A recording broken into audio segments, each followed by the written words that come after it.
HCN ನ್ಯೂಸ್ಗೆ ಸ್ವಾಗತ. ನಾನು ಪ್ರಿಯಾ. ಈಗ ಹೆಡ್ಲೈನ್ಸ್. ಕಬ್ಬಿಗೆ ವೈಜ್ಞಾನಿಕ ಬೆಲೆ ನೀಡಲು ಆಗ್ರಹ. ರಾಜ್ಯದಲ್ಲಿನ ಮುಷ್ಕರಕ್ಕೆ ಪೂರಕವಾಗಿ ಜಿಲ್ಲೆಯಲ್ಲಿ ಪ್ರತಿಭಟನೆ. ಜಿಲ್ಲಾಡಳಿತಕ್ಕೆ ಭಾರತೀಯ ಕಿಸಾನ್ ಸಂಘದಿಂದ ಮನವಿ. ದಿವ್ಯಾಂಗರಿಗೆ ಕೇಂದ್ರ ಸರ್ಕಾರದ ಯೋಜನೆ. 114 ಜನರಿಗೆ ಬೈಸಿಕಲ್ ವಿತರಣೆ. ದಿವ್ಯಾಂಗರ ಜೀವನ ಮಟ್ಟ ಹೆಚ್ಚಿಸಲು ಯೋಜನೆ ಪೂರಕ. ಶಾಸಕ HK ಸುರೇಶ್ ಆಶಯ. ಹಾಸನಕ್ಕೆ ರಾಜ್ಯ ಮಹಿಳಾ ಆಯೋಗದ ಅಧ್ಯಕ್ಷೆ ಭೇಟಿ. ಮಹಿಳೆಯರಿಂದ ವಿವಿಧ ಅಹವಾಲು ಸ್ವೀಕಾರ. ಧರ್ಮಸ್ಥಳ ಪ್ರಕರಣದ ತನಿಖೆ ವಿಸ್ತರಣೆಗೆ ಡಾಕ್ಟರ್ ನಾಗಲಕ್ಷ್ಮಿ ಚೌಧರಿ ಒತ್ತಾಯ. ಕಬ್ಬಿಗೆ ವೈಜ್ಞಾನಿಕ ಬೆಲೆ ನೀಡುವಂತೆ ಒತ್ತಾಯಿಸಿ ರಾಜ್ಯದಲ್ಲಿ ನಡೆಯುತ್ತಿರುವ ಪ್ರತಿಭಟನೆಗೆ ಪೂರಕವಾಗಿ ಹಾಸನ ಜಿಲ್ಲಾಧಿಕಾರಿ ಕಚೇರಿ ಎದುರು ಭಾರತೀಯ ಕಿಸಾನ್ ಸಂಘದ ವತಿಯಿಂದ ಜಿಲ್ಲಾಡಳಿತಕ್ಕೆ ಮನವಿ ಸಲ್ಲಿಸಲಾಯಿತು. ಈ ಸಂದರ್ಭದಲ್ಲಿ ಜಿಲ್ಲಾ ಉಪಾಧ್ಯಕ್ಷ ಸಣ್ಣೇಗೌಡ ಮಾತನಾಡಿ, ಕಬ್ಬು ಬೆಳೆಗೆ ವೈಜ್ಞಾನಿಕ ಬೆಲೆ ನೀಡುವಂತೆ ಒತ್ತಾಯಿಸಿ ಬೆಳೆಗಾರರು ರಾಜ್ಯಾದ್ಯಂತ ಪ್ರತಿಭಟನೆ ಹಮ್ಮಿಕೊಂಡಿದ್ದಾರೆ.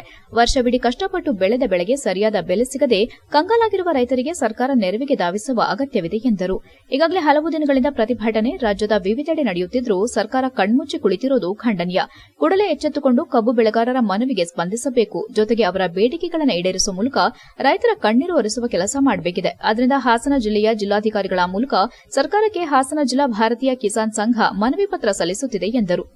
ಕರ್ನಾಟಕ ರಾಜ್ಯದಲ್ಲಿ ಕಬ್ಬು ಬೆಳೆಯುವ ಕಬ್ಬು ಬೆಳೆಗಾರರಿಗೆ ಪ್ರಸ್ತುತ ಪ್ರತಿ ಟನ್ ಕಬ್ಬಿಗೆ 3,000 ರೂಪಾಯಿಗಳನ್ನು ನೀಡುತ್ತಿದ್ದು, ಪ್ರಸ್ತುತ ನೀಡುತ್ತಿರುವ ದರವು ಅತ್ಯಂತ ಕಡಿಮೆ ಇದ್ದು, ಕೂಲಿ ಸೇರಿದಂತೆ ಖರ್ಚು ವೆಚ್ಚಗಳು ಅತಿ ಹೆಚ್ಚು ವ್ಯಯವಾಗುತ್ತದೆ. ಇದರಿಂದ ರೈತರಿಗೆ ಬಹಳ ಕಷ್ಟ ಉಂಟಾಗುತ್ತದೆ. ಇದರಿಂದ ಕಬ್ಬು ಬೆಳೆಯನ್ನು ಸ್ಥಗಿತಗೊಳಿಸುವ ಸನ್ನಿವೇಶ ನಿರ್ಮಾಣವಾಗಿರುತ್ತದೆ ಎಂದರು. ಪಕ್ಕದ ರಾಜ್ಯವಾದ ಮಹಾರಾಷ್ಟದಲ್ಲಿ ಈಗಾಗಲೇ ಕಳೆದ 1 ವಾರದಿಂದ ಉತ್ತರ ಪ್ರತಿ ಟನ್ಗೆ 3,600 ರೂಪಾಯಿಗಳನ್ನು ನೀಡುತ್ತಿದ್ದಾರೆ. 3,500 ರೂಪಾಯಿ ಕರ್ನಾಟಕದ ಅಂದರೆ ಬೆಳಗಾವಿ, ವಿಜಯಪುರ, ಬಾಗಲಕೋಟೆಯಲ್ಲಿ ಕಬ್ಬಿನ ಬೆಂಬಲ ಬೆಲೆಯಾಗಿ ನಿಗದಿಪಡಿಸಬೇಕೆಂದು ಧರಣಿ ನಡೆಸುತ್ತಿರುತ್ತಾರೆ. ಇದಕ್ಕೆ ನಮ್ಮ ಬೆಂಬಲ ಇದೆ ಎಂದರು.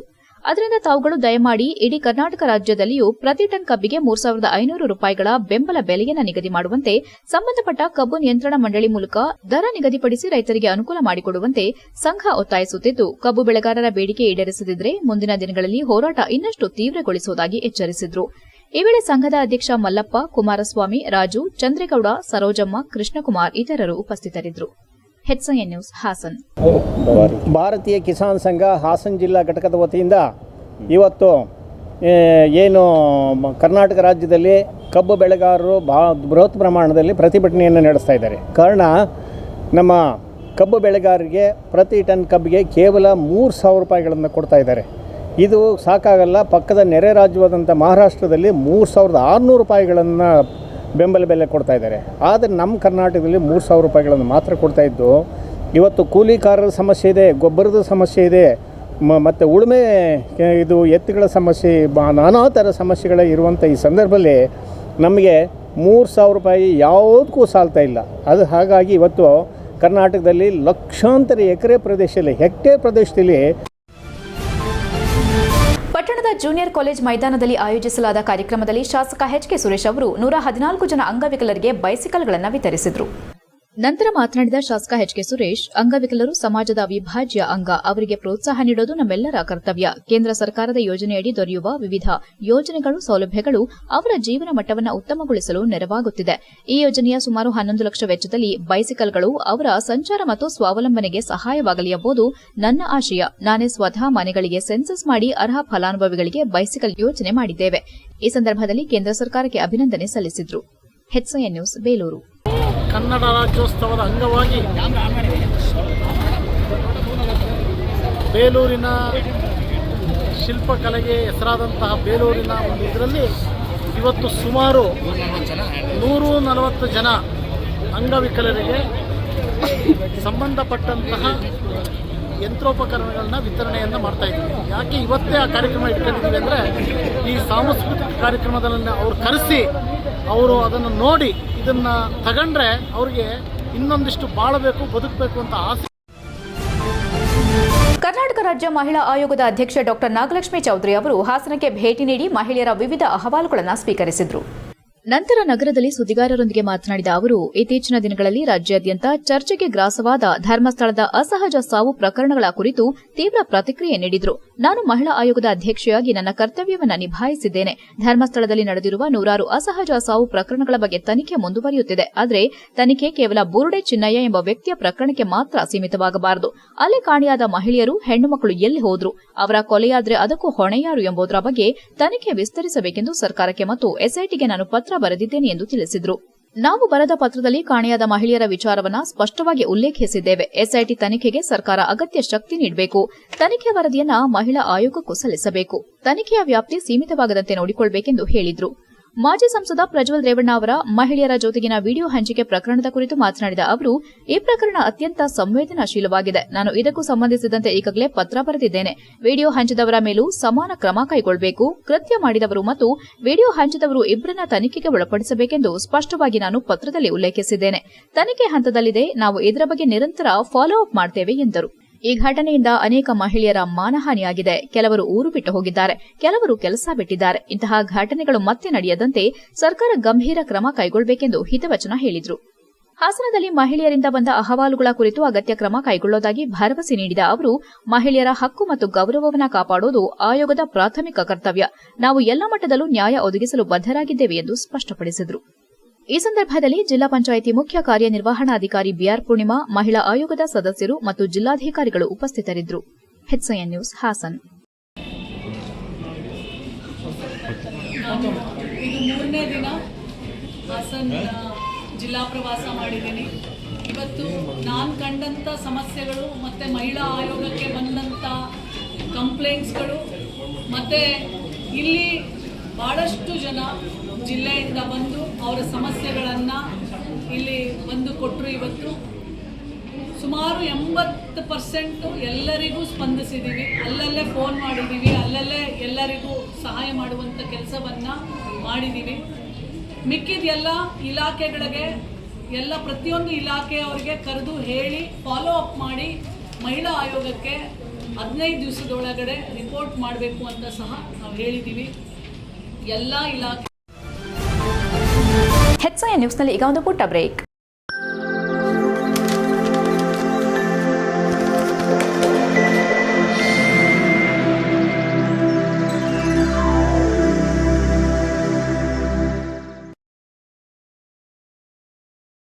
ಬ್ರೇಕ್ನ ನಂತರ HCN ನ್ಯೂಸ್ಗೆ ಸ್ವಾಗತ.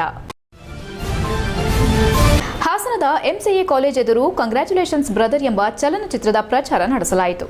ಕಾಲೇಜಿನ ವಿದ್ಯಾರ್ಥಿಗಳಿಗೆ ಎದುರಿನಲ್ಲಿ ಚಿತ್ರದ ಪ್ರಚಾರ ವಾಹನಕ್ಕೆ ಚಾಲನೆ ನೀಡಿ ಚಿತ್ರದ ಪ್ರಮೋಷನ್ ಮಾಡಿ ಸಿನಿಮಾಕ್ಕೆ ಪ್ರೋತ್ಸಾಹ ನೀಡಿ ಎಂದು ಮನವಿ ಮಾಡಿದರು. ಕಂಗ್ರ್ಯಾಚುಲೇಷನ್ ಬ್ರದರ್ ಚಿತ್ರವು ಶೀಘ್ರದಲ್ಲೇ ಬಿಡುಗಡೆಯಾಗಲಿದ್ದು ಹಾಸನದ ಜನತೆ ಚಿತ್ರವನ್ನು ನೋಡಿ ಹೆಚ್ಚಿನ ಪ್ರೋತ್ಸಾಹ ನೀಡಬೇಕಾಗಿ ಕೋರಿದ್ರು. ಈ ಸಂದರ್ಭದಲ್ಲಿ MCA ಕಾಲೇಜಿನ ಆಡಳಿತ ಮಂಡಳಿ ಕಾರ್ಯದರ್ಶಿ ಚೌಡಳ್ಳಿ ಜಗದೀಶ್ ಮಾತನಾಡಿ, ಕಂಗ್ರ್ಯಾಚುಲೇಷನ್ ಬ್ರದರ್ ಚಲನಚಿತ್ರವು ಉತ್ತಮವಾಗಿದ್ದು ಇಂದು ಇಲ್ಲಿ ಹಾಸನದಲ್ಲಿ ಪ್ರಚಾರ ನಡೆಸುತ್ತಿದ್ದಾರೆ. ಎಲ್ಲರೂ ಚಿತ್ರವನ್ನು ನೋಡಿ ಎಂದು ತಿಳಿಸಿದರು. HCN news Haasan. ಹಾಸನ ಜಿಲ್ಲೆ ಶಿಲ್ಪಕಲೆಗಳ ತವರೂರು. ಇಲ್ಲಿ ಕಲೆಯ ಆರಾಧಕರು ಲಕ್ಷಾಂತರ ಮಂದಿ ಇದ್ದಾರೆ. ಆ ನಿಟ್ಟಿನಲ್ಲಿ ಕಂಗ್ರ್ಯಾಚುಲೇಷನ್ ಬ್ರದರ್ ಈ ನಮ್ಮ ಮಲೆನಾಡು ತಾಂತ್ರಿಕ ಶಿಕ್ಷಣ ಸಂಸ್ಥೆಯ ಒಂದು ಉತ್ತೇಜನಕ್ಕಾಗಿ ವಿದ್ಯಾರ್ಥಿಗಳು ಹಾಗೂ ಎಲ್ಲ ನೌಕರ ಬಂಧುಗಳನ್ನು ಪ್ರಮೋಷನ್ ಆಕ್ಟಿವಿಟಿಗಾಗಿ ಕೇಳ್ಕೊಂಡಾಗ ನಾವು ಅವರ ಮನವಿಗೆ ಸ್ಪಂದಿಸಿ ಈ ಒಂದು ಕಾರ್ಯಕ್ರಮದಲ್ಲಿ ಭಾಗಿಯಾಗಿ ನಮ್ಮ ತಂಡ ಅಂತ ಒಂದು ಪ್ರಮೋಷನಲ್ ಅಧ್ಯಯನ ಕಂಗ್ರ್ಯಾಚುಲೇಷನ್ ಬ್ರದರ್ ಸಿನಿಮಾದಲ್ಲಿ ಸ್ಟಾರ್ಟ್ ಮಾಡಿದ್ವಿ. ಪ್ರತಿಯೊಂದು ಜಿಲ್ಲೆಗೂ ಹೋಗಿ ಪ್ರತಿಯೊಂದು ಕಾಲೇಜ್ಗೂ ಭೇಟಿ ನೀಡಿ ಡೈರೆಕ್ಟಾಗಿ ಕನೆಕ್ಟ್ ಆಗಿ ಅವ್ರ ಜೊತೆ ಮಾತಾಡಿ ಅವ್ರ ಜೊತೆ ಇಂಟ್ರ್ಯಾಕ್ಟ್ ಮಾಡಿ ಅವ್ರನ್ನ ನಮ್ಮ ಮೂವಿ ನೋಡೋದಕ್ಕೆ ಅಂತ ಕರಿತಾ ಇದ್ದೀವಿ. ಆಲ್ರೆಡಿ ಒಂದು 16ರಿಂದ 18 ಜಿಲ್ಲೆ ಕವರ್ ಮಾಡಿದ್ದೀವಿ. ಇವತ್ತು ಹಾಸನಿಗೆ ಬಂದಿದ್ದೀವಿ, ಮಲೆನಾಡು ಕಾಲೇಜು. ತುಂಬ ಖುಷಿ ಆಗ್ತಿದೆ. ಹೆವಿ ಎನರ್ಜೆಟಿಕ್ ಆಗಿದ್ರು ಕ್ರೌಡು. ನಮಸ್ಕಾರ, ನನ್ನ ಹೆಸರು ಸಂಜನಾ ದಾಸ್ ಅಂತ. ನಮ್ಮ ಸಿನಿಮಾ ಕಂಗ್ರ್ಯಾಚುಲೇಷನ್ಸ್ ಬ್ರದರ್ ಇದೆ November 21ಕ್ಕೆ ರಿಲೀಸ್ ಆಗ್ತಾ ಇದೆ. ಸೊ ನಾವು ಆಲ್ ದಿ ವೇ ಬೆಂಗಳೂರಿಂದ ಹಾಸನಕ್ಕೆ ಬಂದಿದ್ದೀವಿ ನಮ್ಮ ಪ್ರಮೋಷನ್ಸ್ ಮಾಡೋಕ್ಕೆ. ಆ್ಯಂಡ್ ರಿಸೆಪ್ಷನ್ ತುಂಬ ಚೆನ್ನಾಗಿತ್ತು. ಎಲ್ಲ ಸಾಂಗ್ಸ್ ಟೀಸರ್ಸ್ ತುಂಬ ಇಷ್ಟಪಡ್ತಾ ಇದ್ದಾರೆ. ಸೊ ಖುಷಿ ಆಗ್ತಾ ಇದೆ. ಆ್ಯಂಡ್ ಮಾದಕ ವಸ್ತುವಿನ ಸೇವನೆ ವಿರುದ್ಧ ಸಾರ್ವಜನಿಕ ಸ್ಥಳಗಳಲ್ಲಿ ತಂಬಾಕು ಸೇವನೆ ನಿಷೇಧದ ಬಗ್ಗೆ ಹಿರಿಯ ಸಿವಿಲ್ ನ್ಯಾಯಾಧೀಶರಾದ ಶಶಿಕಲಾ ಅರಿವು ಕಾರ್ಯಕ್ರಮಕ್ಕೆ ಚಾಲನೆ ನೀಡಿದರು. ನಂತರ ಮಾತನಾಡಿದ ಅವರು, ತಂಬಾಕು ಸೇವನೆಯಿಂದ ಆರೋಗ್ಯದ ಮೇಲೆ ಕೆಟ್ಟ ಪರಿಣಾಮ ಬೀರೋದ್ರ ಜೊತೆಗೆ ಪ್ರಾಣಕ್ಕೂ ಕುತ್ತು ಬರುತ್ತದೆ. ಮನೆ ಮುಖ್ಯಸ್ಥರು ತಂಬಾಕಿಗೆ ಬಲಿಯಾದ್ರೆ ಆ ಕುಟುಂಬ ಅನಾಥವಾಗುತ್ತದೆ. ನಾವು ನಮ್ಮ ಕುಟುಂಬದ ಬಗ್ಗೆ ಮೊದಲು ಹೆಚ್ಚಿನ ಗಮನ ನೀಡಬೇಕು. ಕೆಲ ದುಶ್ಚಟಗಳಿಂದ ದೂರವಿದ್ದಷ್ಟು ಹೆಚ್ಚು ದಿನ ಕುಟುಂಬದ ಜೊತೆ ಸಂತಸದಿಂದ ಜೀವನ ನಡೆಸಬಹುದು. ಸಾರ್ವಜನಿಕ ಸ್ಥಳಗಳಲ್ಲಿ ಮದ್ಯ ಸೇವನೆ, ಧೂಮಪಾನ ನಿಷೇಧ ಇರುತ್ತದೆ. ಅಂತಹ ಸ್ಥಳಗಳಲ್ಲಿ ಕಾನೂನು ಉಲ್ಲಂಘನೆ ಮಾಡಿದ್ರೆ ಶಿಕ್ಷೆಗೆ ಗುರಿಯಾಗ್ತೀರಾ. ತಂಬಾಕು ಸೇವನೆಯಿಂದ ಅಕ್ಕಪಕ್ಕದಲ್ಲಿರುವವರಿಗೂ ರೋಗ ಹರಡುತ್ತದೆ. ತಂಬಾಕು ಸೇವನೆಯಿಂದ ಕ್ಯಾನ್ಸರ್ ಬೇಗ ಬರುತ್ತದೆ. ಕ್ಯಾನ್ಸರ್ನಿಂದ ಬಳಲಿ ನೋವಿನಿಂದ ಸಾಯೋ ವ್ಯಕ್ತಿಗಳನ್ನ ನಾವು ಕಣ್ಣಾರೆ ನೋಡಿದ್ದೇವೆ. ಅದರಿಂದ ತಂಬಾಕನ್ನ ಮುಕ್ತ ಪ್ರದೇಶವನ್ನಾಗಿ ಮಾಡಲು ಎಲ್ಲರೂ ಪಣ ತೊಡಬೇಕು ಎಂದರು. ಸಂತೆ ಮೈದಾನದಲ್ಲಿ ಕೋಳಿ ತ್ಯಾಜ್ಯ ಹೆಚ್ಚಿರುವುದರಿಂದ ಸುತ್ತಮುತ್ತಲಿರುವ ಕೋಳಿ ಅಂಗಡಿಯವರು ಸ್ವಚ್ಛತೆಗೆ ಆದ್ಯತೆ ಕೊಡಬೇಕು. ಸಂತೆಗೆ ನೂರಾರು ಜನ ಮಕ್ಕಳು ಬರ್ತಾರೆ. ಕೋಳಿ ತ್ಯಾಜ್ಯದ ವಾಸನೆಯಿಂದ ಕಾಯಿಲೆ ಬರೋ ಸಾಧ್ಯತೆ ಹೆಚ್ಚಿರುತ್ತದೆ. ಅದರಿಂದ ಕೋಳಿ ಅಂಗಡಿ ಮಾಲೀಕರು ತ್ಯಾಜ್ಯವನ್ನ ಗ್ರಾಮ ಪಂಚಾಯಿತಿ ನಿಗದಿ ಮಾಡಿರೋ ಸ್ಥಳದಲ್ಲೇ ಹಾಕಬೇಕು. ಸಂತೆ ಮೈದಾನದಲ್ಲಿ ಬೆಳಕಿನ ವ್ಯವಸ್ಥೆ ಇರಬೇಕು. ರಸ್ತೆ ಉತ್ತಮವಾಗಿರಲು ಸಂಬಂಧಪಟ್ಟ ಅಧಿಕಾರಿಗಳು ಗಮನ ಹರಿಸಬೇಕು ಎಂದರು. ಈ ವೇಳೆ ನಮನ್ಸ್ ತಂಡದ ಸದಸ್ಯರು, ನಾಗರಿಕರು ಉಪಸ್ಥಿತರಿದ್ದರು. HCN news, Belur. ದುಷ್ಪರಿಣಾಮ ಬೀರ್ತಾ ಇದೆ ಅಂತ ನಮ್ಮ ಯುವ ಪೀಳಿಗೆನೇ ಮುಂದಿನ ಸಮಾಜದ ಭದ್ರ ಬುನಾದಿ. ಹಾಗಾಗಿ ಇವತ್ತು ನಾವು ನಮ್ಮ ದೇಶ ಈ ಮಾದಕ ವ್ಯಸನದಿಂದ ಒಂದು ದೊಡ್ಡ ಪಿಡುಗಾಗಿದೆ ನಮ್ಮ ದೇಶಕ್ಕೆ. ಹೀಗಾಗಿ ನಾವು ನಮ್ಮ ಸಮಾಜನ ಈ ಮಾದಕ ವ್ಯಸನ ಪ್ರತಿ ವರ್ಷದಂತೆ ಈ ವರ್ಷವೂ ಜಿಲ್ಲಾ ಕಾರ್ಯನಿರತ ಪತ್ರಕರ್ತರ ಸಂಘದ ಚುನಾವಣೆ ನಡೆಯಲಿದ್ದು, ಈ ಬಾರಿ ಯಾವುದೇ ಅಕ್ರಮ ಮತದಾನ ನಡೆಯದಂತೆ ಕಟ್ಟೆಚ್ಚರದ ಕ್ರಮಗಳನ್ನು ಕೈಗೊಳ್ಳಲಾಗಿದೆ ಎಂದು ಜಿಲ್ಲಾ ಚುನಾವಣಾಧಿಕಾರಿ ರಾಜೇಶ್ ಮತ್ತು ಸಹಾಯಕ ಚುನಾವಣಾಧಿಕಾರಿ ಮೋಹನ್ ಕುಮಾರ್ ತಿಳಿಸಿದ್ದಾರೆ. ಅವರು ಚುನಾವಣಾ ಕಾರ್ಯವಿಧಾನದ ಕುರಿತು ಗುರುವಾರದಂದು ಅಭ್ಯರ್ಥಿಗಳಿಗೆ ತಿಳುವಳಿಕೆ ನೀಡುತ್ತಾ ನವೆಂಬರ್ 9ರಂದು ಬೆಳಗ್ಗೆ 8ರಿಂದ ಮಧ್ಯಾಹ್ನ 3ರವರೆಗೂ ಮತದಾನ ನಡೆಯಲಿದೆ ಎಂದರು. ಮೂಲತಃ ಬೆಳಗ್ಗೆ 9ರಿಂದ ಮಧ್ಯಾಹ್ನ 3ರವರೆಗೆ ನಿಗದಿಯಾಗಿದ್ದ ಮತದಾನ ವೇಳೆಯನ್ನ ಅಭ್ಯರ್ಥಿಗಳ ಮನವಿ ಮೇರೆಗೆ 1 ಗಂಟೆ ಮುಂಚೆ ಆರಂಭಿಸಲು ತೀರ್ಮಾನಿಸಲಾಗಿದೆ. ಮತದಾರರು ಮತಗಟ್ಟೆ ಪ್ರವೇಶದ ಒಳಗೆ ಮೊಬೈಲ್, ಪೆನ್, ವಾಚ್ ಅಥವಾ ಕೂಲಿಂಗ್ ಕನ್ನಡಕ ತರಲು ಅವಕಾಶವಿರುವುದಿಲ್ಲ. ಮತದಾನ ಪ್ರಕ್ರಿಯೆ ವೇಳೆ ನೇರವಾಗಿ ಸೀಲ್ ಮಾಡಲಾದ ಪೆಟ್ಟಿಗೆಯಲ್ಲಿ ಮತಪತ್ರ ಹಾಕಬೇಕು. ಜೇಬಿಗೆ ಕೈ ಹಾಕೋದು ಅಥವಾ ಯಾವುದನ್ನಾದರೂ ತೆಗೆಯಲು ಪ್ರಯತ್ನಿಸಿದ್ರೆ ಮತದಾನ ಹಕ್ಕು ತಾತ್ಕಾಲಿಕವಾಗಿ ನಿಲ್ಲಿಸಲಾಗುವುದೆಂದು ಎಚ್ಚರಿಸಿದರು. ಮತದಾನ ನಡೆಯುವ ವೇಳೆ ನಿಯಮಗಳಿದ್ದು, ಚುನಾವಣೆ ನಡೆಯುವ ಸ್ಥಳದಿಂದ 100 ಮೀಟರ್ ಅಂತರದಲ್ಲಿ ಅಭ್ಯರ್ಥಿಗಳು ಇತರರು ಇರಬೇಕು. ಅಲ್ಲಿಯೇ ನಿಂತು ಪ್ರಚಾರ ಮಾಡಬಹುದು. ಮತದಾನವು ಜಿಲ್ಲಾ ಪತ್ರಕರ್ತರ ಸಂಘದ ಮೊದಲ ಮಹಡಿಯಲ್ಲಿ ನಡೆಯಲಿದ್ದು, ಹಾಸನ ಜಿಲ್ಲೆಯ ಎಲ್ಲಾ ತಾಲೂಕುಗಳಿಂದ ಒಟ್ಟು 289 ಮತದಾರರು ಭಾಗವಹಿಸಲಿದ್ದಾರೆ. ಮತದಾನ ಮುಗಿದ ತಕ್ಷಣವೇ ಮತ ಎಣಿಕೆ ನಡೆಯಲಿದ್ದು, ಫಲಿತಾಂಶ ಅಂದೇ ದಿನ ಪ್ರಕಟಿಸಲಾಗುವುದು. ಚುನಾವಣೆ ನಡೆಯುವ ಸ್ಥಳದಲ್ಲಿ ಒಳಗೂ ಹೊರಗೂ ಸಿಸಿಟಿವಿ ಕ್ಯಾಮೆರಾಗಳನ್ನು ಅಳವಡಿಸಲಾಗಿದ್ದು, ಯಾವುದೇ ಅಹಿತಕರ ಘಟನೆ ಅಥವಾ ದುರುಪಯೋಗ ಸಂಭವಿಸದಂತೆ ಸಂಪೂರ್ಣ ನಿಗಾ ವ್ಯವಸ್ಥೆ ಜಾರಿಯಲ್ಲಿರುತ್ತದೆ ಎಂದು ಚುನಾವಣಾಧಿಕಾರಿಗಳು ಸ್ಪಷ್ಟಪಡಿಸಿದರು. HCN news, Hassan. ತಾರೀಕು ಬೆಳಿಗ್ಗೆ 9 ಗಂಟೆಯಿಂದ 3 ಗಂಟೆವರೆಗೂ ಇತ್ತು. ಎಲ್ಲರ ಮನವಿ ಮೇರೆಗೆ 8ರಿಂದ 2 ಗಂಟೆವರೆಗೂ ತೀರ್ಮಾನ ತಗೊಂಡಿದ್ದೀವಿ. ಮತದಾನಕ್ಕೆ ಅವಕಾಶ ಕಲ್ಪಿಸಿದ್ದೀವಿ. 1 ಗಂಟೆ ಮುಂಚಿತವಾಗಿ ಮತದಾನ ಪ್ರಾರಂಭ ಆಗುತ್ತೆ. ಜೊತೆಗೆ ಮತದಾನಗಳ ಮತದಿನದ್ದು ನಿಯಮ ಏನು ಅಂದರೆ, ಇದು 100 ಮೀಟ್ರ್ ದೂರದಲ್ಲಿರಬೇಕು ಅಂತೇಳಿ ಅಲ್ಲಿ 100 ಮೀಟ್ರ್ ಹೊರಗಡೆ ಪ್ರಚಾರ ಮಾಡ್ಕೋಬೇಕು. ಒಳಗಡೆ ಯಾರೂ ಪ್ರಚಾರ ಮಾಡೋಂಗಿಲ್ಲ. ಒಂದು ಆಮೇಲೆ ಮತದಾನ ಮಾಡೋಕ್ಕೆ ಒಳಗೆ ಬರುವಾಗ ಒಬ್ಬರ ಪೆನ್ ಆಗಲಿ ಮೊಬೈಲ್ ಆಗಲಿ ಹಿಡ್ಕೊಂಡು ಬರೋಂಗಿಲ್ಲ. ಮತ ಹಾಕುವಾಗ ಬೂತಿಗೆ ಹೋದಾಗ್ಲೂ ಸೀದಾ ಮತ ಒತ್ತಬೇಕು, ಬೂತಿಗೆ ಹಾಕಬೇಕು. ಅಲ್ಲೇನಾದ್ರು ಹಿಂಗೆ ಜೇಬಿಗೆ ಕೈ ಹಾಕಿ ಚೀಟಿ ತೆಗೆಯೋದು ಅದು ಇದು ತೆಗೆಯೋದು ಇದ್ದರೆ ಅಲ್ಲೇ ಸ್ಟಾಪ್ ಮಾಡ್ತೀವಿ. ದಯಮಾಡಿ ಎಲ್ಲರಿಗೂ ಮತದಾರರಿಗೆ ನೀವೇ ಹೇಳ್ಕೋಬೇಕು. HCN ನ್ಯೂಸ್ನಲ್ಲಿ ಈಗ ಒಂದು ಪುಟ್ಟ ಬ್ರೇಕ್.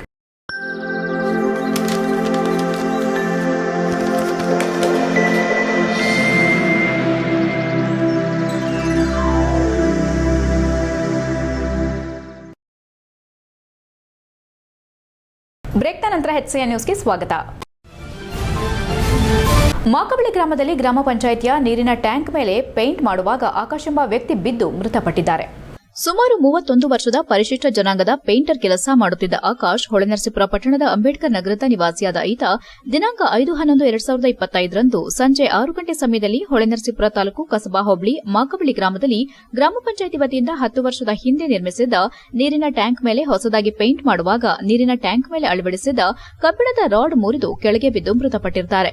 ಬೆಳಗಾವಿ ಮೂಲದ ರತ್ನಂ ಎಂಬುವವರು ಸದರಿ ಟ್ಯಾಂಕ್ನ ಪೈಪ್ ಮಾಡುವ ಕಾಂಟ್ರಾಕ್ಟ್ ತೆಗೆದುಕೊಂಡು ಪೇಂಟ್ ಮಾಡಿಸುತ್ತಿದ್ದುದಾಗಿ ತಿಳಿದುಬಂದಿದೆ. HCN news, Holenarasipur. ವಿಜ್ಞಾನಿಗಳು ಆವಿಷ್ಕಾರ ಮಾಡಲು ಅವರ ಆಲೋಚನೆಯ ಮುಖ್ಯ ಕಾರಣವಾಗಿದ್ದು, ವಿದ್ಯಾರ್ಥಿಗಳು ಈಗಿನಿಂದಲೇ ಯೋಚಿಸುವ ಹಾಗೂ ಯೋಚನೆಗೆ ಬಂದದನ್ನು ಕಾರ್ಯರೂಪಕ್ಕೆ ತರುವ ಪ್ರವೃತ್ತಿ ಬೆಳೆಸಿಕೊಳ್ಳಬೇಕೆಂದು BEO ಎಸ್ ಭಾಗ್ಯಮ್ಮ ತಿಳಿಸಿದರು. ಬೇಲೂರು ತಾಲೂಕು ಅರೆಹಳ್ಳಿ ಸರ್ಕಾರಿ ಪದವಿ ಪೂರ್ವ ಕಾಲೇಜು ರಾಷ್ಟೀಯ ಆವಿಷ್ಕಾರ ಅಭಿಯಾನದ ಅಡಿ ಯೋಜನೆ ಮಾಡಲಾಗಿದ್ದ ಶಾಲಾ ಹಂತದ ವಿಜ್ಞಾನ ವಸ್ತು ಪ್ರದರ್ಶನವನ್ನು ಉದ್ಘಾಟಿಸಿ ಮಾತನಾಡಿದ ಅವರು, ವಿದ್ಯಾರ್ಥಿಗಳು ತಮ್ಮ ವಿದ್ಯಾರ್ಥಿ ಜೀವನದಲ್ಲಿ ಕಲಿಯುವಂತಹ ಎಲ್ಲ ಅವಕಾಶಗಳನ್ನು ಶಿಕ್ಷಕರು ಒದಗಿಸಿಕೊಡುತ್ತಿದ್ದಾರೆ. ಇಂತಹ ಅವಕಾಶಗಳನ್ನು ಸದ್ಬಳಕೆ ಮಾಡಿಕೊಂಡು ವೈಜ್ಞಾನಿಕ ಮನೋಭಾವನೆಯನ್ನ ಹೊಂದೋದರ ಮೂಲಕ ಮುಂದಿನ ವಿಜ್ಞಾನಿಗಳಾಗಿ ರೂಪುಗೊಳ್ಳಬೇಕು. ಮುಂದಿನ ಶೈಕ್ಷಣಿಕ ಸಾಲಿನಲ್ಲಿ 1 ರಿಂದ 12ನೇ ತರಗತಿವರೆಗೆ ಒಂದೆಡೆ ಕಲಿಯಲು ಸಹಾಯವಾಗುವಂತೆ ಕೆಪಿಎಸ್ ಶಾಲೆಯನ್ನ ಇಲ್ಲಿಯೇ ಪ್ರಾರಂಭಿಸಲಾಗುವುದು ಎಂದರು. ಸರ್ಕಾರಿ ಪದವಿ ಪೂರ್ವ ಕಾಲೇಜಿನ ಉಪ ಪ್ರಾಂಶುಪಾಲ ಎಸ್ಎನ್ ಶಿವಕುಮಾರ್ ಮಾತನಾಡಿ, ನಮ್ಮ ಶಾಲೆಯಲ್ಲಿ ಅಟಲ್ ಟಿಂಕರಿಂಗ್ ಲ್ಯಾಬ್ ಮೂಲಕ ಯುವ ವಿಜ್ಞಾನಿಗಳನ್ನು ಸೃಷ್ಟಿಸುವ ಕಾರ್ಯ ಮಾಡಲಾಗುತ್ತಿದೆ. ಜೊತೆಗೆ ಆಧುನಿಕ ಪೀಠೋಪಕರಣಗಳನ್ನು ಬಳಸಿಕೊಂಡು ಪಾಠ ಪ್ರವಚನ ಮಾಡಲಾಗುತ್ತಿದೆ. ಈ ವಿಜ್ಞಾನ ವಸ್ತು ಪ್ರದರ್ಶನದಲ್ಲಿ ನಾನಾ ಮಾದರಿಗಳನ್ನು ಶಿಕ್ಷಕರ ಮಾರ್ಗದರ್ಶನದಲ್ಲಿ ನಮ್ಮ ಶಾಲಾ ವಿದ್ಯಾರ್ಥಿಗಳು ತಯಾರು ಮಾಡಿದ್ದಾರೆ ಎಂದರು. ಈ ವೇಳೆ ಇಸಿಒ ಕುಮಾರ್ ಮಾತನಾಡಿದರು. ಕಾರ್ಯಕ್ರಮದಲ್ಲಿ ನಾನಾ ಶಾಲೆಗಳ ಶಿಕ್ಷಕರು, ವಿದ್ಯಾರ್ಥಿಗಳು ಭಾಗವಹಿಸಿದ್ರು. HCN news, Belur. ಮಂಜೂರಾತಿ ಕೂಡ ಆಗಿದೆ.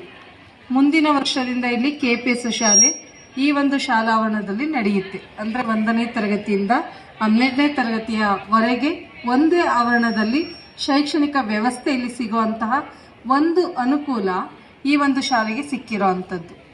ಜೊತೆಗೆ ಈ ದಿನದ ಕಾರ್ಯಕ್ರಮದ ಬಗ್ಗೆ ಹೇಳಬೇಕು ಅಂತ ಅಂದರೆ, ವಿವಿಧ ಶಾಲೆಗಳಿಂದ ಮಕ್ಕಳೆಲ್ಲರೂ ಕೂಡ ಇಲ್ಲಿ ಆಗಮಿಸಿದಿರಿ. HCN ನ್ಯೂಸ್ನಲ್ಲಿ ಈಗ ಒಂದು ಪುಟ್ಟ ಬ್ರೇಕ್. ಹಾಸನದಲ್ಲಿ 28 ವರ್ಷಗಳಿಂದ ಜನತೆಗೆ ಅತ್ಯುತ್ತಮವಾದ ವೈದ್ಯಕೀಯ ಸೇವೆಯನ್ನು ನೀಡುತ್ತಿರುವ ಹೇಮಾವತಿ ಮಲ್ಟಿಸ್ಪೆಷಾಲಿಟಿ ಹಾಸ್ಪಿಟಲ್ ಹಾಸನ. ನಮ್ಮಲ್ಲಿ ದಿನದ 24 ಗಂಟೆಯೂ ಆಕ್ಸಿಡೆಂಟಲ್ ಇಂಜುರೀಸ್ ಮತ್ತು ಎಮರ್ಜೆನ್ಸಿ ಸರ್ವಿಸ್ಗಳನ್ನು ಹೊಂದಿದೆ. ಹೇಮಾವತಿ ಆಸ್ಪತ್ರೆಯ ಡಾಕ್ಟರ್ ನಿಖಿಲ್ ಆರ್ ಭಟ್ ರವರು ಎಂಎಸ್ ಆರ್ಥೋಪೆಡಿಕ್ನಲ್ಲಿ ಚಿನ್ನದ ಪದಕ ಪಡೆದು ಸಿಂಗಾಪುರ್ ಜನರಲ್ ಹಾಸ್ಪಿಟಲ್ನಲ್ಲಿ ಫೆಲೋಶಿಪ್ ಇನ್ ಜಾಯಿಂಟ್ ರಿಪ್ಲೇಸ್ಮೆಂಟ್ ಸರ್ಜರಿಯ ಪದವಿ ಪಡೆದು ಸೇವೆಯನ್ನ ಸಲ್ಲಿಸಿರುತ್ತಾರೆ.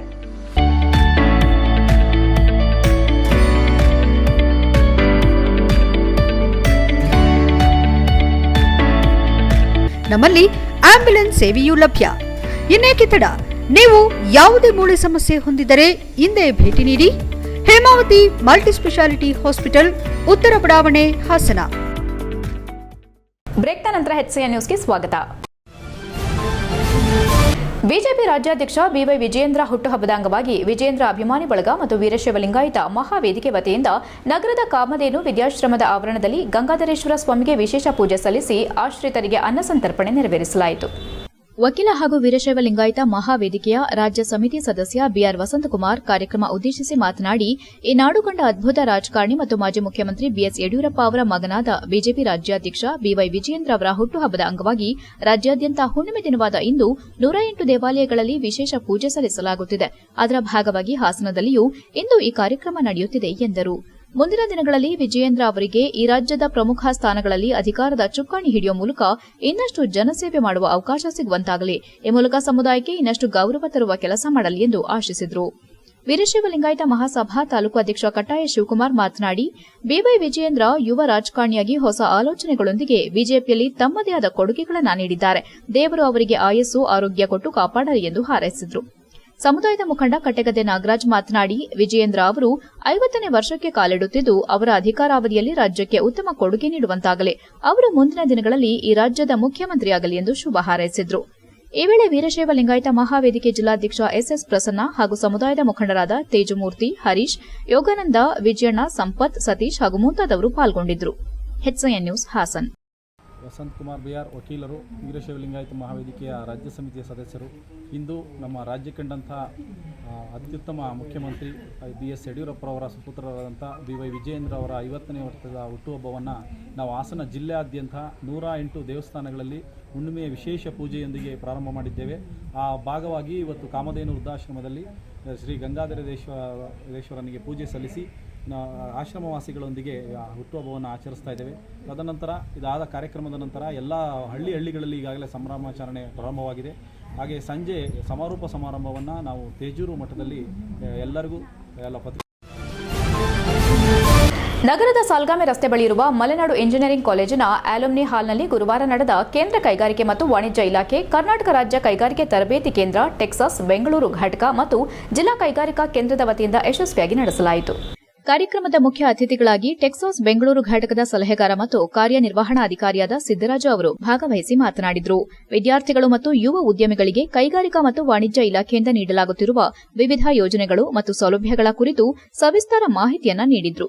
ರಾಜ್ಯ ಮತ್ತು ಕೇಂದ್ರ ಸರ್ಕಾರಗಳು ಕೈಗಾರಿಕಾ ವಲಯದಲ್ಲಿ ಅನೇಕ ಯೋಜನೆಗಳನ್ನು ಜಾರಿಗೊಳಿಸಿದ್ದು, ಯುವಕರು ಈ ಯೋಜನೆಗಳ ಸದುಪಯೋಗ ಪಡೆದು ಸ್ವಂತ ಉದ್ಯಮ ಹಾಗೂ ಸಣ್ಣ ಕೈಗಾರಿಕೆಗಳನ್ನು ಆರಂಭಿಸಬೇಕು. ಸರ್ಕಾರದ ಮಾರ್ಗದರ್ಶನ, ಹಣಕಾಸು ಸಹಾಯ ಮತ್ತು ತಾಂತ್ರಿಕ ನೆರವಿನಿಂದ ಸ್ಥಳೀಯ ಉದ್ಯಮ ಅಭಿವೃದ್ಧಿ ಸಾಧ್ಯ ಎಂದರು. ಸೂಕ್ಷ್ಮ, ಸಣ್ಣ ಹಾಗೂ ಮಧ್ಯಮ ಕೈಗಾರಿಕೆಗಳ ಕಾರ್ಯಾಧ್ಯಕ್ಷತೆಯನ್ನು ವೃದ್ಧಿಸುವುದು, ತಂತ್ರಜ್ಞಾನ ವೇದಿಕೆಗಳನ್ನು ನಿರ್ಮಿಸುವುದು ಮತ್ತು ಮಾರುಕಟ್ಟೆ ಪ್ರವೇಶ ಹೆಚ್ಚಿಸುವುದು ಮುಖ್ಯ ಉದ್ದೇಶವಾಗಿದೆ. ಉದ್ಯಮಿಗಳು ಹಸಿರೀಕರಣ ಮತ್ತು ಸ್ಥಿರ ಅಭಿವೃದ್ಧಿಯತ್ತ ಗಮನ ಹರಿಸಬೇಕು. ಜೊತೆಗೆ ಆನ್ಲೈನ್ ವಿವಾದ ಪರಿಹಾರ, ODR ವ್ಯವಸ್ಥೆಯ ಪ್ರಯೋಜನವನ್ನು ಎಲ್ಲ ಉದ್ಯಮಿಗಳು ಅರಿತುಕೊಳ್ಳಬೇಕು ಎಂದರು. ಕಾರ್ಯಕ್ರಮದ ಉದ್ಘಾಟನೆಯನ್ನ ಕಾಲೇಜಿನ ಪ್ರಾಂಶುಪಾಲರಾದ ಡಾ ಎಚ್.ಜೆ. ಅಮರೇಂದ್ರ ನೆರವೇರಿಸಿದರು. ಅವರು ಮಾತನಾಡುತ್ತಾ, ಎಂಜಿನಿಯರಿಂಗ್ ವಿದ್ಯಾರ್ಥಿಗಳು ತಮ್ಮ ತಾಂತ್ರಿಕ ಜ್ಞಾನವನ್ನು ಬಳಸಿ ಸ್ವಯಂ ಉದ್ಯೋಗ ಮತ್ತು ಕೈಗಾರಿಕಾ ಕ್ಷೇತ್ರದಲ್ಲಿ ಹೊಸ ಆವಿಷ್ಕಾರಗಳಿಗೆ ಮುಂಚೂಣಿಯಾಗಬೇಕೆಂದು ಹುರಿದುಂಬಿಸಿದರು. ಕಾರ್ಯಕ್ರಮದ ಅಧ್ಯಕ್ಷತೆಯನ್ನು ಹಾಸನ ಇಂಡಸ್ಟ್ರಿಯಲ್ ಅಸೋಸಿಯೇಷನ್ ಅಧ್ಯಕ್ಷ ಶಿವರಾಮು ವಹಿಸಿದ್ರು. ಅವರು ಸ್ಥಳೀಯ ಕೈಗಾರಿಕಾ ವಲಯದಲ್ಲಿ ಯುವ ಜನರ ಪಾಲ್ಗೊಳ್ಳುವಿಕೆ ಹೆಚ್ಚಾಗಬೇಕೆಂದು ಅಭಿಪ್ರಾಯಪಟ್ಟರು. ಈ ಸಂದರ್ಭದಲ್ಲಿ ಕೈಗಾರಿಕಾ ವಾಣಿಜ್ಯ ಇಲಾಖೆ ನಿರ್ದೇಶಕರಾದ ಎಚ್.ಎ. ಕಿರಣ್, ಜಿಲ್ಲಾ ಕೈಗಾರಿಕಾ ಕೇಂದ್ರದ ಮುಖ್ಯಸ್ಥ ಉಮೇಶ್ ವಿ, ರವೀಂದ್ರನಾಥ್ ಬಿಕೆ, ಗೋಪಿನಾಥ್ ಮುಂತಾದ ಗಣ್ಯರು ಉಪಸ್ಥಿತರಿದ್ದರು. ಕಾರ್ಯಕ್ರಮವನ್ನು ಮಲೆನಾಡು ಇಂಜಿನಿಯರಿಂಗ್ ಕಾಲೇಜು MIRISE ಫೌಂಡೇಶನ್ನ ಮುಖ್ಯ ನಿರ್ವಹಣಾಧಿಕಾರಿ ಡಾ ಗೀತಾ ಕಿರಣ್ ಮತ್ತು ಜಿಲ್ಲಾ ಕೈಗಾರಿಕಾ ಕೇಂದ್ರದ ಸಹಾಯಕ ನಿರ್ದೇಶಕ ಮೋಹನ್ ಬಿ ಅವರು ಸಂಯೋಜಿಸಿದ್ರು. ವಿಭಿನ್ನ ವಿಭಾಗದ ವಿದ್ಯಾರ್ಥಿಗಳು, ಯುವ ಉದ್ಯಮಿಗಳು ಮತ್ತು ಕೈಗಾರಿಕಾ ಕ್ಷೇತ್ರದ ಆಸಕ್ತರು ದೊಡ್ಡ ಸಂಖ್ಯೆಯಲ್ಲಿ ಭಾಗವಹಿಸಿ ಸರ್ಕಾರಿ ಯೋಜನೆಗಳು, ಸಾಲದ ಸೌಲಭ್ಯಗಳು ಮತ್ತು ಹೊಸ ತಂತ್ರಜ್ಞಾನಗಳ ಕುರಿತು ಮಾಹಿತಿಯನ್ನ ಪಡೆದರು. ಕಾರ್ಯಕ್ರಮದಲ್ಲಿ ಸಂಪನ್ಮೂಲ ವ್ಯಕ್ತಿಗಳಿಂದ ವಿವಿಧ ವಿಚಾರ ಸಂಕಿರಣಗಳು ನಡೆದವು. HCN news, Hassan. ಅವುಗಳಲ್ಲಿ ತಾವು ಅಂತಿಮ ವರ್ಷದ ಇಂಜಿನಿಯರಿಂಗ್ ಮುಗಿದ ನಂತರ ತಾವು ಏನು ಒಂದು ಸರ್ಕಾರದ ಯೋಜನೆಗಳನ್ನು ಸದುಪಯೋಗಪಡಿಸ್ಕೋಬಹುದು. ತಾವು ಸ್ಟಾರ್ಟ್ಅಪ್ ಇಂಡಿಯಾ ಇರ್ಬೋದು, ಅಥವಾ ಎಕೋಸಿಸ್ಟಮ್ ಇರ್ಬೋದು, ಅಥವಾ ಒಂದು ಕ್ಲಸ್ಟರ್ ಆಕ್ಟಿವಿಟೀಸ್ ಇರ್ಬೋದು. ತಮ್ಮ ಇವುಗಳಿಗೆ ಸಂಬಂಧಪಟ್ಟಂತೆ ತಾವು ಏನು ಯೋಜನೆಗಳನ್ನು, ಉದ್ಯೋಗನೇ ನಾವೆಲ್ಲನೂ ಆರಿಸ್ಕೊಳ್ಳಿಕ್ಕಾಗಲ್ಲ. ಸೊ ಇವು ಸಂಬಂಧಪಟ್ಟಂತೆ ಸ್ಥೂಲವಾದ ಪರಿಚಯವನ್ನು ನಮ್ಮ CEO ಟೆಕ್ಸಸ್ ಅವರು ಮಾಡಿಕೊಡ್ತಾರೆ. ತಾವೆಲ್ಲರೂ ಕೂಡ ಇದ್ದೀರಿ. ಇಂದಿನ ಒಂದು ಕಾರ್ಯಕ್ರಮವನ್ನು ಸಂಪೂರ್ಣವಾಗಿ ಆಲಿಸಿ. ಕೊನೆಯಲ್ಲಿ ಮತ್ತೊಮ್ಮೆ ಮುಖ್ಯಾಂಶಗಳು. ಕಬ್ಬಿಗೆ ವೈಜ್ಞಾನಿಕ ಬೆಲೆ ನೀಡಲು ಆಗ್ರಹ. ರಾಜ್ಯದಲ್ಲಿನ ಮುಷ್ಕರಕ್ಕೆ ಪೂರಕವಾಗಿ ಜಿಲ್ಲೆಯಲ್ಲಿ ಪ್ರತಿಭಟನೆ. ಜಿಲ್ಲಾಡಳಿತಕ್ಕೆ ಭಾರತೀಯ ಕಿಸಾನ್ ಸಂಘದಿಂದ ಮನವಿ. ದಿವ್ಯಾಂಗರಿಗೆ ಕೇಂದ್ರ ಸರ್ಕಾರದ ಯೋಜನೆ, 114 ಜನರಿಗೆ ಬೈಸಿಕಲ್ ವಿತರಣೆ. ದಿವ್ಯಾಂಗರ ಜೀವನ ಮಟ್ಟ ಹೆಚ್ಚಿಸಲು ಯೋಜನೆ ಪೂರಕ. ಶಾಸಕ ಎಚ್.ಕೆ. ಸುರೇಶ್ ಆಶಯ. ಹಾಸನಕ್ಕೆ ರಾಜ್ಯ ಮಹಿಳಾ ಆಯೋಗದ ಅಧ್ಯಕ್ಷೆ ಭೇಟಿ. ಮಹಿಳೆಯರಿಂದ ವಿವಿಧ ಅಹವಾಲು ಸ್ವೀಕಾರ. ಧರ್ಮಸ್ಥಳ ಪ್ರಕರಣದ ತನಿಖೆ ವಿಸ್ತರಣೆಗೆ ಡಾ ನಾಗಲಕ್ಷ್ಮಿ ಚೌಧರಿ ಒತ್ತಾಯ. ಇಷ್ಟೊತ್ತು ನೀವು ನೋಡಿದ್ದು ಹಾಸನದ ಸುದ್ದಿ ಅಂದ್ರೆ HCN ನ್ಯೂಸ್.